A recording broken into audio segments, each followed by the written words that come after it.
November 1944. A rain-soaked, muddy forward command post near the Saar River. Freezing rain beats down on a frontline infantry camp, where American soldiers move through the sludge without helmets. Their heavy winter jackets unbuttoned and gaping open. Men walk past officers without a single hand raised in salute, ignoring every basic rule of military conduct in the freezing downpour. Suddenly, German mortar fire erupts in the distance, crashing into the tree line just as a critical logistics convoy arrives at the perimeter. The unhelmeted, unidentifiable soldiers scatter into a chaotic mob, causing deadly confusion as supply drivers shout for orders from anyone in charge. Shrapnel tears through the air, wounding 2 drivers because nobody knows who is an officer and who is an enlisted man in the mud. General George Patton is already on his way to this disorganized outpost, and his response will force a lax commander to learn that discipline is measured in blood. This is the story of a breakdown in basic military protocol that turned an American infantry unit into an unidentifiable mob and cost lives on the front line. It is the account of how General George Patton restored order by stripping an arrogant commander of his authority and forcing him to face the reality of his actions. Before we continue, make sure you subscribe. We tell the World War II stories that show the truth behind the myths of military glory. Sergeant First Class Frank Cole was 28 years old, hailed from a strict military family in Richmond, Virginia, and served with the 318th Infantry Regiment. He grew up under the unyielding gaze of a retired Army colonel, who taught him that structure was the only thing separating men from beasts.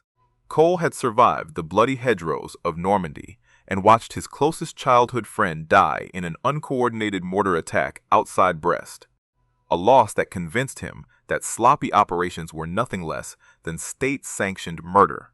Now he found himself waist-deep in the freezing European mud, his teeth chattering as he desperately tried to establish a clean defensive perimeter. He worked until his hands bled, checking ammunition crates and tracking incoming logistics vehicles through the blinding sleet. He was exhausted, frustrated, and deeply terrified that the chaotic camp around him was a disaster waiting to happen. The complete breakdown of basic order on the front line was directly tethered to the man sitting comfortably inside the nearby command tent. Major Thomas Vance was 34 years old, commanded the infantry battalion, and came from a wealthy political dynasty in Boston, Massachusetts. Vance believed that military protocol was a useless garrison luxury designed only for parade grounds and weak-minded politicians who had never seen a trench. He wore a tailored wool coat that remained remarkably free of thick crusts, and he sat beside a roaring gasoline stove, casually sipping hot coffee from a clean porcelain mug. Vance prided himself on his relaxed approach to command, frequently telling his subordinates that being one of the boys was the ultimate secret to battlefield morale. He openly permitted his infantrymen to discard their heavy steel helmets, leave their winter uniforms completely unbuttoned, and treat standard saluting regulations with total contempt. To Vance, a dirty uniform was a badge of combat honor, and rules were meant to be broken. His calculated negligence had just invited a lethal disaster to the rain-soaked banks of the Saar River. By late November 1944, the Allied advance across Western Europe had ground into a brutal, freezing war of attrition. The rapid sprint across France after the breakout from Normandy was over, replaced by a grueling slog against fortified German lines and the onset of one of the worst winters in European history. Supply lines were stretched across hundreds of miles of devastated infrastructure, leaving frontline units desperate for basic winter gear, rations, and ammunition. In the Saar region, the combination of constant rain, freezing temperatures, and deep mud created an environment where operational efficiency was difficult to maintain. Many American battalion and company commanders, overwhelmed by the miserable conditions and the fatigue of their men, began to relax enforcement of standard military appearance and protocol. They falsely believed that allowing soldiers to dress comfortably and skip formalities was a small, harmless concession that eased the burden of survival in the trenches. Officers across the sector routinely looked the other way as infantrymen discarded heavy steel helmets for wool caps and left their standard wool uniforms unbuttoned. This creeping laxity was tolerated under the guise of maintaining frontline morale, creating a dangerous precedent across several forward positions. It was an environment where small infractions were ignored until they compounded into an active threat to troop safety. The breakdown of structure was not considered a critical failure by the leadership until the moment it directly interfered with a combat operation. That dangerous tolerance reached a crisis point inside the disorganized perimeter of the battalion command post near the flooded banks of the Saar River. Sergeant Cole slurred his boots through the deep mire and parted the heavy canvas flap of the battalion command tent. Inside, the heat from the gasoline stove hit his frozen face like a physical blow. Major Vance did not look up from his porcelain mug. "Sergeant, you are tracking mud onto the floorboards," Vance said. "Sir, the logistics trucks are stuck at the southern gate," Cole said. "The drivers cannot find the unloading detail because half the men are wandering around without helmets or insignias." "They know where the crates go." "Sergeant," Vance answered, taking a slow sip of his coffee, "let them figure it out." "With respect, Major, we are taking active mortar fire from across the river," Cole said. "2 supply drivers were just hit by shrapnel because the unloading turned into an unorganized mob. Nobody can identify who is giving orders out there." Vance finally set his mug down on the field desk, his unbuttoned jacket slipping off his shoulder. "This is a forward combat zone, Sergeant, not a parade ground in Virginia. I am not going to force men who have been freezing in trenches for a week to button their collars and snap crisp salutes just to satisfy your sense of garrison luxury. It does not win wars. It keeps them from getting killed by preventable chaos, Major," Cole said, tightening his jaw. "Regulation saves lives when the shelling starts. The men need to see their officers in uniform. My men are loyal because I treat them like human beings, not tin soldiers," Vance said, leaning back in his folding chair. "A relaxed soldier is a comfortable soldier, and comfort builds better frontline morale than screaming about polished boots. I gave the order to drop the formalities, and I am not reversing it for a couple of nervous truck drivers. The supply drivers are bleeding on the perimeter because of that order, sir," Cole said. "You have your answer, Sergeant," Vance said. "Get back to the line and stop lecturing your superior officer on how to run a battalion." Cole stared at the unbuttoned, filthy uniform of his commander for a single second. He realized the major had completely detached himself from the reality of the danger outside the canvas walls. Cole snapped a rigid, flawless salute, turned on his heel, and walked back out into the freezing rain. He bypassed the battalion staff entirely and went straight to the field telephone at the communications trench. He demanded an immediate connection to 3rd Army headquarters. The report reached Patton within the hour. Patton arrived within the hour. The general's open-top jeep roared into the center of the chaotic compound, spraying thick sheets of brown mud over the unbuttoned uniforms of the nearby soldiers. The vehicle slammed to a sudden halt directly in front of the battalion command tent.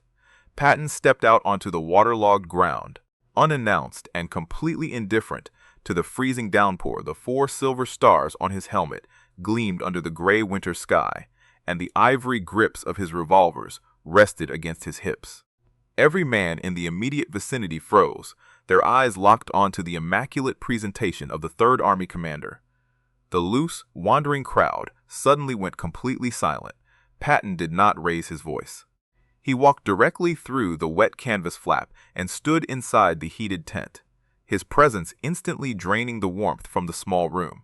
Major Vance dropped his porcelain mug, scrambling to his feet as he attempted to button his filthy wool jacket. Patton studied him for a long, agonizing moment before he spoke. "Major, why are your men wandering around this perimeter looking like an armed mob?" Patton asked, "Sir, the conditions here are miserable, and the mud makes standard garrison protocol nearly impossible," Vance said. "Did the rain strip the helmets off your home soldiers?" Patton asked, his voice cutting through the sound of the storm. "No, sir, but I allowed them some comfort to maintain their frontline morale," Vance answered. "And did that comfort prevent your officers from identifying themselves when the logistics trucks came under active mortar fire?" Patton asked. "It was a chaotic situation, General, but I believe being one of the boys keeps their spirits high in the trenches," Vance said. Patton stepped closer, his boots pressing firmly against the wooden floorboards. "You are a fool, Major," Patton said. "You sit here by a warm stove and mistake your own laziness for leadership. Discipline is not a luxury invented for the parade ground. It is a tool forged to save lives in the heat of battle. When you allow your men to discard their helmets and ignore saluting, you are not building morale. You are murdering your own command. Look out that flap, Major," Patton continued. "Two supply drivers are bleeding in the mud right now because your soldiers could not organize an unloading detail under fire. They could not find an officer because you permitted everyone to dress like a band of civilian tramps. You broke the chain of command before the enemy ever fired a shot. Sergeant Cole is out there right now trying to secure your perimeter with bleeding hands while you drink coffee with an unbuttoned collar," Patton said. "He understands that a soldier without discipline is nothing more than a corpse waiting for a grave. You have forgotten the most basic duty of an American officer." "You have a choice, Major," Patton said, his voice dropping to a cold whisper. "You will either step outside right now and face the exact reality your sloppiness created, or you will face an immediate general court-martial for criminal negligence. Decide in the next 10 seconds." Vance stood entirely frozen, his face turning pale as he looked at the general's unyielding expression. He silently reached for his steel helmet. Major Vance stepped out of the warm command tent and plunged directly into the ankle-deep, freezing sludge of the compound. Under the watchful, icy glare of Patton, the disgraced battalion commander stood completely exposed to the elements. The relentless rain pelted his face as he clumsily fastened his wool collar tightly to his neck and forced his trembling hands to secure the heavy steel helmet onto his head. Patton stood by his jeep, watching silently as the public punishment began. Vance took his position at the exact center of the waterlogged camp, completely isolated in the mud. For the next 12 hours, the major was forced to stand at rigid attention, his boots sinking deeper into the mire with every passing hour. Every time a supply truck rolled into the perimeter or departed for the front lines, Vance had to snap his right hand up into a crisp, flawless military salute. Holding it until the driver passed, the logistics personnel looked on in absolute stunned silence, watching their once arrogant commander pay the ultimate price for his negligence. Even when distant German mortar fire crashed into the nearby tree line, spraying dirt into the air, Vance did not break his stance.